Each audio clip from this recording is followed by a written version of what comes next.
YouTube, how's it going? I'm just on my way into town to go to my old boss's retirement. It's basically it's day 4 of the big melt, and normally they have the ditches cleared by now, but they don't. And you look, and the fields are clear. There's a little bit of water in the ditch on the other side, but nothing. Oh, the fields are clear. There's a spot up here where the Seine River comes up close to the road here, and that's usually the indicator. There's some of the water there. It usually stands a bit till the culverts start to flow.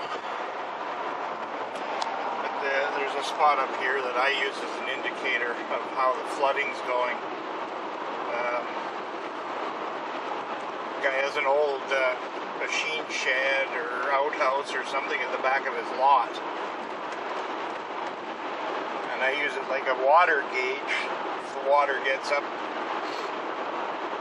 where you can't see the door anymore, then the flooding is bad. As long as you can see the door, then the river is, it's out of its banks, but it's not too far out of its banks. So we're coming up to that property now. And there's not even any water in the river other than what's normally there. But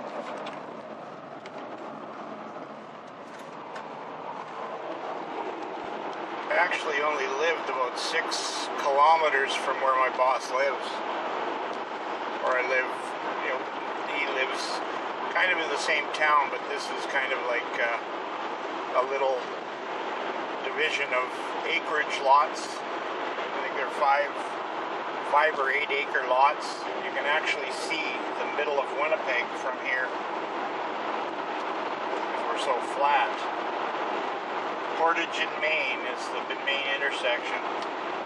Portage Avenue and Main Street. And I'm not sure if you can see those tall buildings there. There's actually 4 tall buildings in the center there.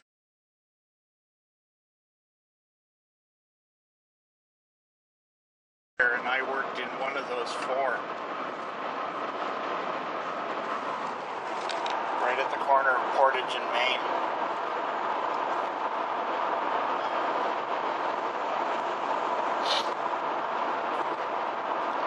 So we're, I guess as the crow flies, we're probably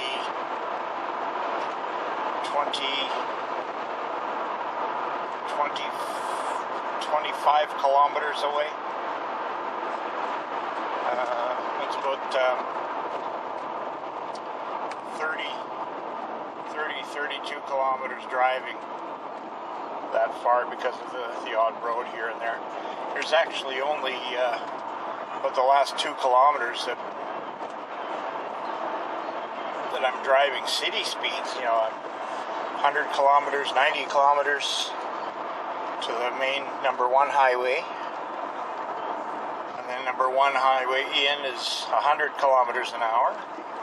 Then I get down to 90, and then down to 80, and then I'm 80 for quite a while, and then I get down to 70, and I just, 70 is 40 some miles an hour.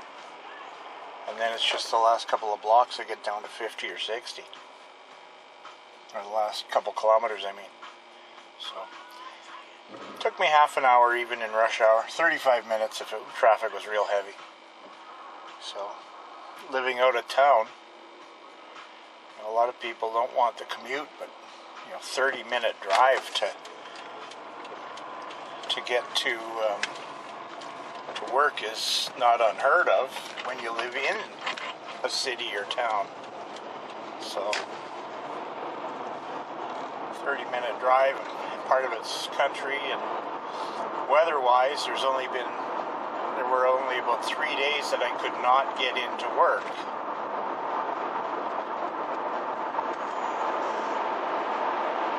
And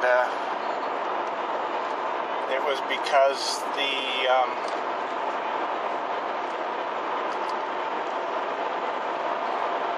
wasn't because the roads were bad in the country. It was because I couldn't get in around the city. You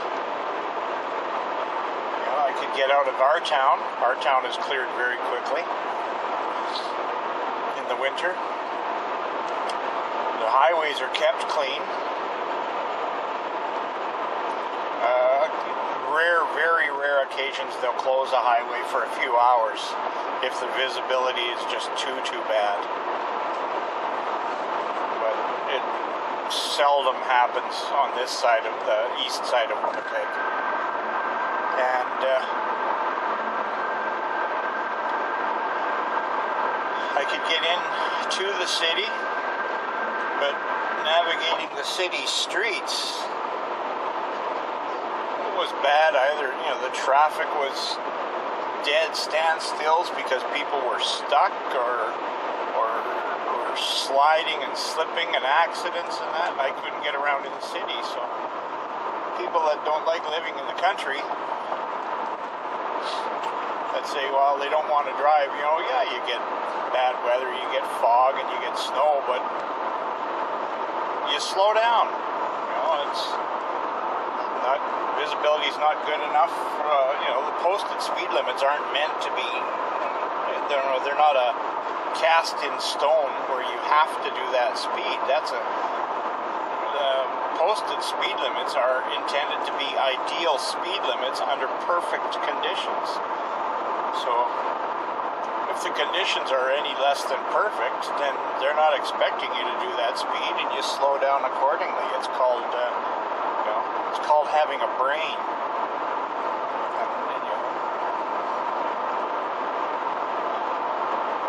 Every time it gets slippery here, we get the idiots out there still think they can drive the speed limit. And, you know, they're flipping cars and stuffing them in ditches and running down poles and light standards and skidding through intersections across sidewalk or crosswalks. And you know, people they forget. Like, we've had a few days of nice weather, good roads. If we had a bit of freezing weather right now, there'll be an increase in accidents again because people will forget how to drive. Poor drivers forget how to drive. Average drivers remember, and they do slow down. And the ones that would be maybe considered better than average slow down because they're smart. And you know, everyone in my family and my friends have all considered me a better than average driver in bad weather. Someone once said that, you know, there's nobody they would rather be riding with than me in bad weather, which is quite a compliment. But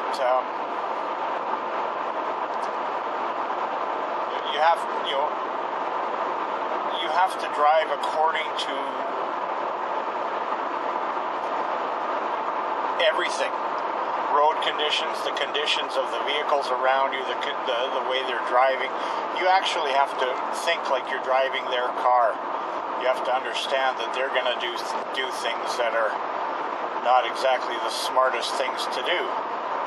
So as long as you remember that.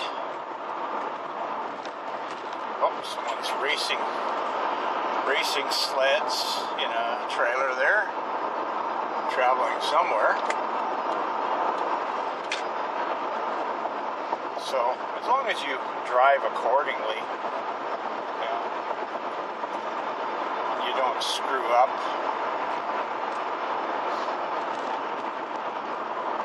Mitsubishi Spider. You know, I like to boast. my driving record. I've been involved in 2 accidents in all the years I'm driving,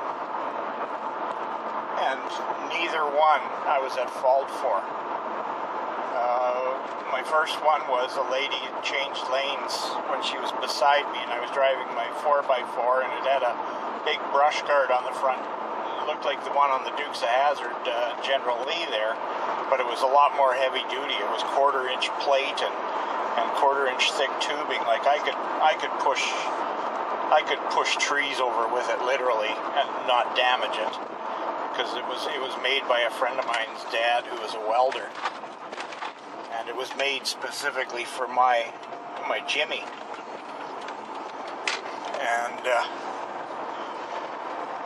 she changed lanes when my front bumper was about where her back wheel was. So as soon as she started, it was like doing a pit maneuver almost, but her doing the action.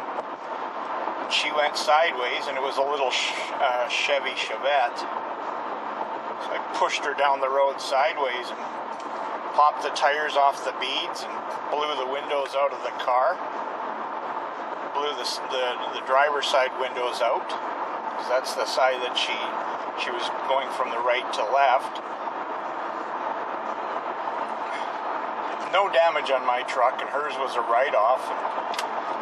The insurance here, I made the police claim, and I didn't make an insurance claim because there was no damage to my car. And the insurance company phoned and said, "Well, that's impossible." And I said, "My truck's it's a truck."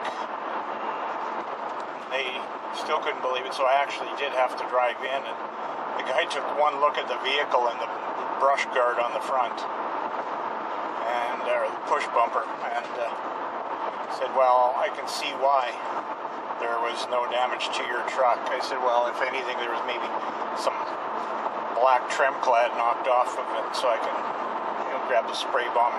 I painted it every couple of years anyway, because it would get stone chips, and so I didn't clean it up. And the only other accident I had, it was when I was working and driving the company. The phone company had a big tow truck. And it was a 5-ton truck, and I was driving along one of the city streets, and it was an area that was 60-kilometer-an-hour zone. And a guy in a Volvo, the very second I got to him, changed lanes right in front of me, and then stopped, because just as he started changing lanes, the light went yellow, and he stopped, and he changed lanes, I mean, right in front of me, and I had nowhere to go, and I hammered him. It's a Volvo station wagon, so the bumper on the tow truck actually went right up and over the back bumper of his car. And I pushed the lift gate on his Volvo station wagon almost to the back wheels. So, but I hammered that car good. The guy actually took me to court because I rear-ended him, but I had witnesses and everything else, and they determined that he had done an illegal lane change because he had been in a turning lane, and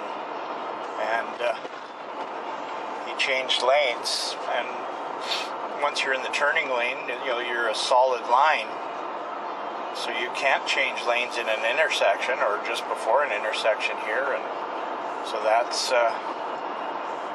that worked out in my favor. That he tried to sue me and the company luckily provided a lawyer for me because of the fact that they had he had tried suing both of us. Anyway, I'm going to let you go for now, and catch you in a bit. I'm about halfway or 3/4 of the way to Bill's retirement. See you later.